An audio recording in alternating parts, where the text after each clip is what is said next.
Digital economy, artificial intelligence, semiconductor, এই সমস্ত জায়গায় মালয়েশিয়ার কিন্তু ভালো ধরনের এক্সপার্টাইজ আছে। আমরা এনকারেজ করছি যে এই সমস্ত জায়গায় যেন তারা আসে। স্বরাষ্ট্রমন্ত্রী যেমন আজকে বললেন যে আওয়ামী লীগ বলতে কোনো সংগঠন নেই, মাফিয়া একটা বাহিনী কাজ করছে, তারা দেশে অস্থিতিশীলতা সৃষ্টি করতে পারে এরকম গোয়েন্দা তথ্য রয়েছে, সেজন্য তারা সিকিউরিটি জোরদার করেছে। মেঘনা গ্রুপ অফ ইন্ডাস্ট্রিজের একটা গাড়ি আটক করে, পরবর্তীতে তারা অভিযোগ করলে আপনার ডিবি তাকে গুলশান থেকে গ্রেপ্তার করে আর কি। দর্শক, টাইমস টুডেজ হেডলাইন্সে আপনাদের স্বাগত। সঙ্গে আছি আমি আরিফুল ইসলাম মিঠু। ব্যস্ততার কারণে প্রতিদিন যারা পত্রিকা পড়তে পারেন না, তাদের জন্যই আমাদের এই বিশেষ অনুষ্ঠান। এই অনুষ্ঠানে টাইমসে প্রকাশিত গুরুত্বপূর্ণ সংবাদগুলো নিয়ে আমরা প্রতিবেদকদের সঙ্গে বিস্তারিত আলোচনা করি। প্রধানমন্ত্রী তারেক রহমানের প্রথম বিদেশ ভ্রমণ বা সরকারি সফর, সেটা মালয়েশিয়াতে হয়ে গেল। 2 দিনের এই সফরে নানা বিষয় নিয়ে আলোচনা হয়েছে, সেখানে জনশক্তি রপ্তানি সহ নানা বিষয়ে আলোচনা হয়েছে। সেসব সব বিষয় নিয়ে রিপোর্ট করেছেন আমাদের বিশেষ প্রতিবেদক শাহরিয়ার জামান। জামান ভাই, এই যে 2 দিনের সফরে গেলেন, সফর শেষ, তিনি এখন চীনে গেছেন প্রধানমন্ত্রী, তো এই 2 দিনের সফরে মালয়েশিয়াতে কি আউটকাম আসলে আসলো? ধন্যবাদ। যথার্থ বলেছেন, তার প্রথম ভিজিট এটা, এবং আর এক দিক থেকে এটা প্রথম। তারেক রহমান প্রথম ইলেক্টেড প্রাইম মিনিস্টার যে তার প্রথম সফরটা মালয়েশিয়া করেছে। এর আগে যখনই কোনো ইলেক্টেড প্রাইম মিনিস্টার বিদেশ সফর করেছে, হয় তারা নেইবারিং কান্ট্রিজ অথবা মিডল ইস্টের কোনো দেশ দিয়েই তারা তাদের সফর শুরু করেছেন। কিন্তু এইবারে আমরা দেখলাম একটু ভিন্ন, যে মালয়েশিয়ার মতো একটা দেশকে বেছে নেওয়া হয়েছে প্রথম সফর হিসেবে। সিগনিফিক্যান্ট অফকোর্স, এটা বিভিন্ন কারণে সিগনিফিক্যান্ট। তার আগে মালয়েশিয়া সফরের বিষয়টা একটু বলে নিই। গতকালকে 2 প্রধানমন্ত্রী, তাদের ভিতরে বায়োল্যাটারাল টক্স, একান্ত বৈঠক, কয়েকটা চুক্তি ঠিক বলবো না, কতগুলো ইনস্ট্রুমেন্ট এক্সচেঞ্জ হয়েছে। তো সেগুলো করার পরে কিংয়ের সঙ্গে দেখা করা হয়েছে, জয়েন্ট স্টেটমেন্টও ডিক্লেয়ার করা হয়েছে। জয়েন্ট স্টেটমেন্টটা আমাদেরকে একটু বিশেষভাবে খেয়াল করতে হবে, কারণ এই জয়েন্ট স্টেটমেন্টটাই কিন্তু আসল দলিল বা আসল ডকুমেন্ট, যেটা থেকে বোঝা যায় যে ভিজিটটা সম্পর্কে একটা ভালো ধারণা পাওয়া যায়। জয়েন্ট স্টেটমেন্টটা অবশ্যই ফরওয়ার্ড লুকিং, মানে এখানে যে সমস্ত কোঅপারেশনগুলোর কথা বলা হয়েছে সেগুলো যদি বাস্তবায়ন করা যায়, তাহলে এই রিলেশনশিপটা বলতে গেলে একটা ট্রান্সফরমেশনের ভিতর দিয়ে যাবে বলে ধারণা করা হচ্ছে। যেমন আপনাকে যদি একটু উদাহরণ হিসেবে বলি, যে আপনি লেবার মার্কেটের কথা বললেন। লেবার মার্কেটের বিষয়ে এখানে যে সিদ্ধান্তটা হয়েছে, যে এখনও যে লেবার মার্কেট খুলবে বাংলাদেশিদের জন্য, সেরকম কোনো কিছু এখানে ইঙ্গিত নেই। কিন্তু যেটা ইঙ্গিত রয়েছে, যে এই বছরই 2021 সালে যে চুক্তিটা সাইন হয়েছিল, যে এমওইউটা সাইন হয়েছিল 2 দেশের লেবার মার্কেটের ভিতরে, সেটাকে এই বছরই সেটা এক্সপায়ার হয়ে যাবে, এবং নতুন যে চুক্তি সেটা মার্কেট বেসড ভিত্তিক একটা এমওইউ করার বিষয় 2 পক্ষ সম্মত হয়েছে, এবং এর জন্য জয়েন্ট ওয়ার্কিং গ্রুপ খুব শিগগিরই কাজ শুরু করবে। সেকেন্ড, আর একটা ডায়নামিক্স যেটা রয়েছে, আমাদের 11,000-এর মতো বাংলাদেশি মালয়েশিয়া পড়াশোনা করে। এই যারা ওখানে পড়াশোনা করছে, তারা ওইখানে একটা পোটেনশিয়াল এমপ্লয়িজও হতে পারে। সেটার বিষয়েও এই স্টেটমেন্টে কিন্তু একটা দিক নির্দেশনা আছে, যে এখান থেকে যারা মালয়েশিয়া পড়তে যাবে, তারা আলটিমেটলি মালয়েশিয়ার লেবার মার্কেটে যাতে ঢুকতে পারে, সেই ধরনের একটা চিন্তাভাবনা কিন্তু আছে। সো আমি এই জন্য এটাকে ফরওয়ার্ড লুকিং বলছি।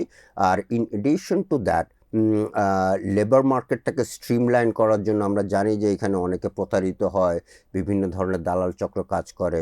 এই জিনিসটাকে স্ট্রিমলাইন করার জন্য কিন্তু একটা যে জোরালো পদক্ষেপ 2 সরকারের পক্ষ থেকে, সেটা এখানে একটা রিফ্লেকশন এখানে আছে। আবার অন্যদিকে যদি দেখি যে ইকোনমিক কোঅপারেশনটা আমরা বাংলাদেশ এবং মালয়েশিয়ার রিলেশনশিপটাকে শুধুমাত্র লেবার কোঅপারেশন এর ভিতরে সীমাবদ্ধ রাখার একটা চেষ্টা করা হয় না, বরং এটাকে অনেক বেশি এক্সপ্যান্ড করা হয়েছে, যেখানে ইকোনমিক যে কোঅপারেশন সেটাকে বিশেষভাবে গুরুত্ব দেওয়া হয়েছে।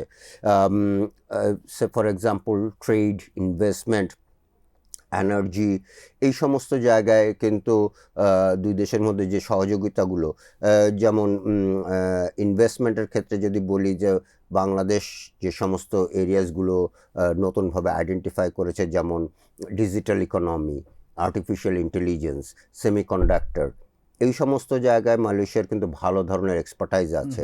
আমরা এনকারেজ করছি যে এই সমস্ত জায়গায় যেন তারা আসে।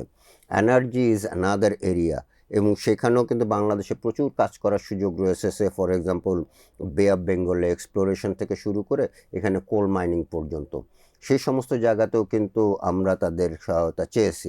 তো সো অল টুগেদার আমার মনে হয় যে it's a forward looking MoU. Let's see. কার্যক্রম নিষিদ্ধ হওয়া রাজনৈতিক দল আওয়ামী লীগের প্রতিষ্ঠা বার্ষিকী আজ। তো এই উপলক্ষে সারা দেশে আইন শৃঙ্খলা পরিস্থিতি যাতে সুষ্ঠু থাকে সেই ব্যাপারে নিরাপত্তা জোরদার করা হয়েছে।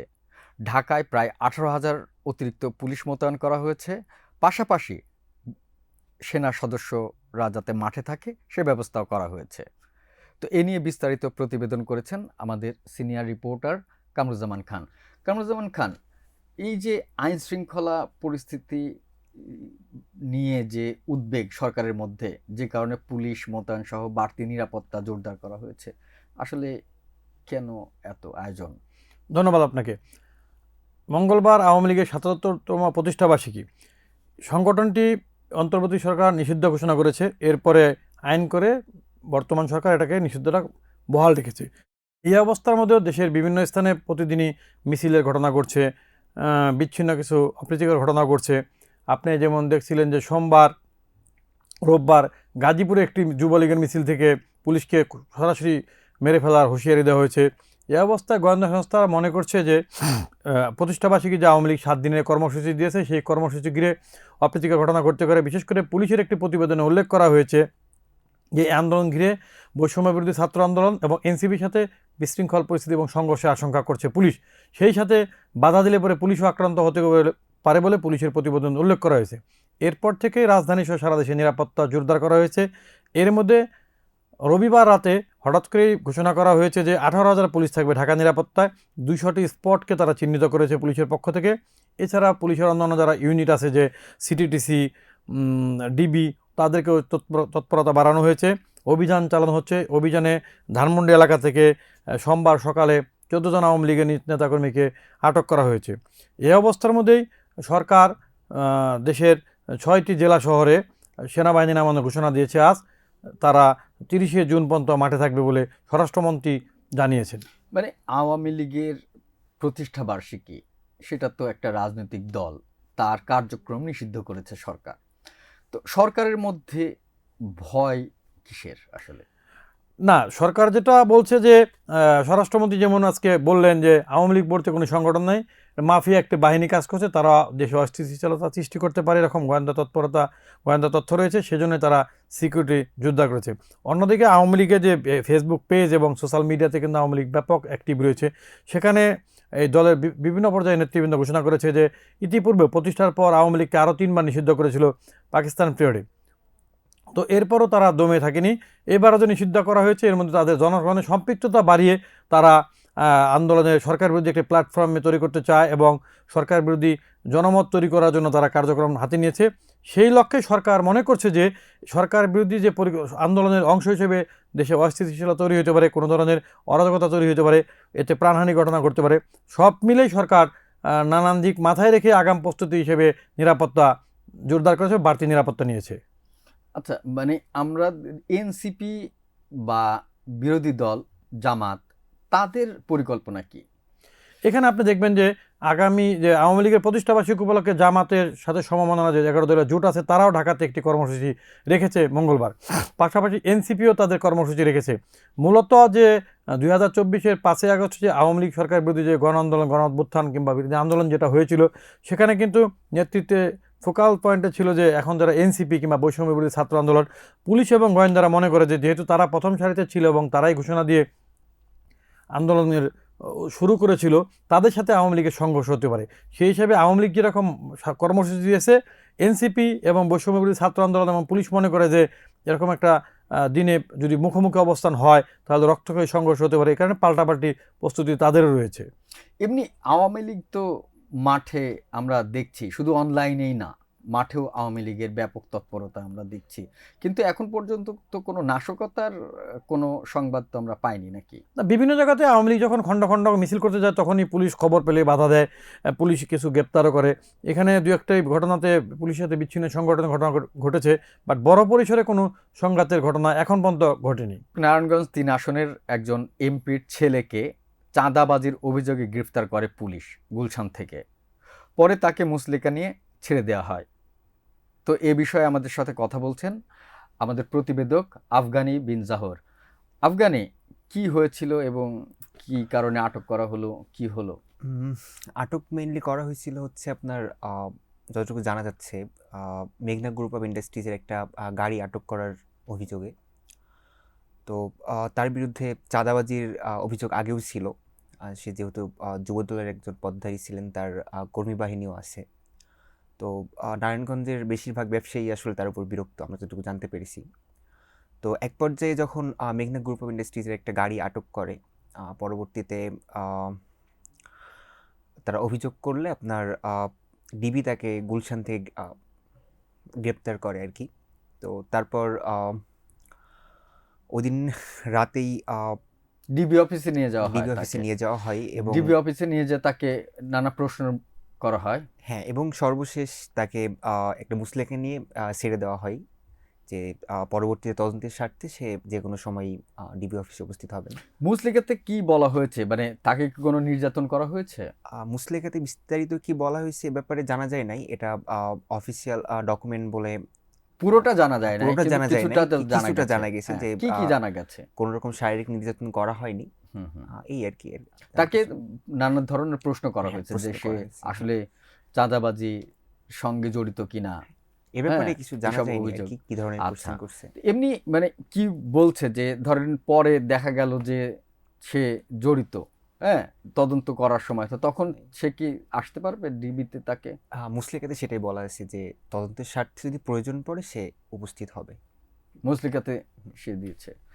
এমনি ওভারঅল চাঁদাবাজির তো অভিযোগ সারা দেশেই বিএনপির নেতাকর্মীদের ব্যাপারে উঠেছে, একইভাবে বিরোধী দল জামাত ইসলামের নেতাকর্মীদের বিরুদ্ধেও বিভিন্ন জায়গায় চাঁদাবাজির অভিযোগ আছে। উঠছে।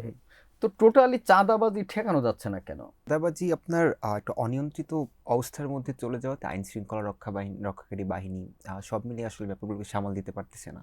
জুলাই 24-এর পর থেকে আমরা দেখছি যে চাঁদাবাজি, এবং জুলাইয়ের 24-এর পরে যখন ইন্টারিম গভর্নমেন্ট আসলে, ইন্টারিম গভর্নমেন্টের সময় আমরা এনসিপির যারা নেতাকর্মী আছে তাদের নানা জনের বিরুদ্ধে চাঁদাবাজির অভিযোগ আমরা পেয়েছি, যেটা গণমাধ্যমে এসেছে।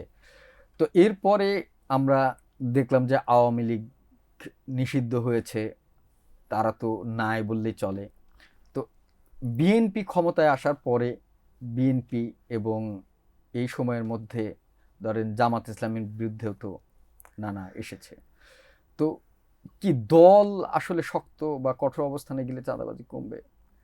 এটা দল বা এটা আসলে ব্যক্তিগত পর্যায় থেকে হয়। ধরেন যখন 5 আগস্টের পরে আমরা দেখলাম এনসিপি চাঁদাবাজি করতেছে বা এই ধরনের ঘটনাগুলো ঘটতেছে, আপনি যদি খোঁজ নিয়ে দেখবেন ম্যাক্সিমাম ক্ষেত্রে এলাকা ভিত্তিক যে শক্তিশালী গোষ্ঠীটা থাকে তার ডোমিনেট করে চাঁদাবাজিগুলো করে থাকে। এখনও সেটাই হচ্ছে। ধরেন নারায়ণগঞ্জে যে ঘটনাটা ঘটছে, ওই এলাকায় তার একটা শক্ত কর্মী বাহিনী আছে, তার একটা প্রতিপত্তি আছে, তার বেসিসে সে ধরেন ওইখানে এই ধরনের ঘটনা ঘটতে পারে। কিন্তু এখানে আপনি সার্বিকভাবে দলকে তো আসলে দোষারোপ করতে পারেন না যে দল, হ্যাঁ অবশ্য দল শক্ত অবস্থানে গেলে অবশ্য তাকে বহিষ্কার করা হয়েছে যুবদল থেকে। আবার এমন কিছু শোনা যাচ্ছে যে ওনাকে আটকের দিন রাতেই মেঘনা গ্রুপ অফ ইন্ডাস্ট্রিজের সাথে আমাদের নারায়ণগঞ্জ 3 আসনের সংসদ সদস্য একটা বৈঠক করছেন, তারপরে কি মুচলেকা দিয়ে ছাড়া হয়েছে আর কি। আচ্ছা, তো চাঁদাবাজি ঠেকাতে পুলিশ কি ভূমিকা রাখতে পারে? আইন শৃঙ্খলা রক্ষাকারী বাহিনী তার নিজের জায়গা থেকে দায়িত্বগুলো পালন করতে পারে। বেসিক্যালি চাঁদাবাজি সংশ্লিষ্ট ব্যক্তিদের দ্রুত আইনের আওতায় আনা, বিচারের মুখোমুখি করা। মানে আপনি কি মনে করেন যে এক এক এলাকায় চাঁদাবাজ আছে, হ্যাঁ, সেই এলাকার পুলিশ কি জানে না কে চাঁদাবাজ করে বা চাঁদাবাজি করে?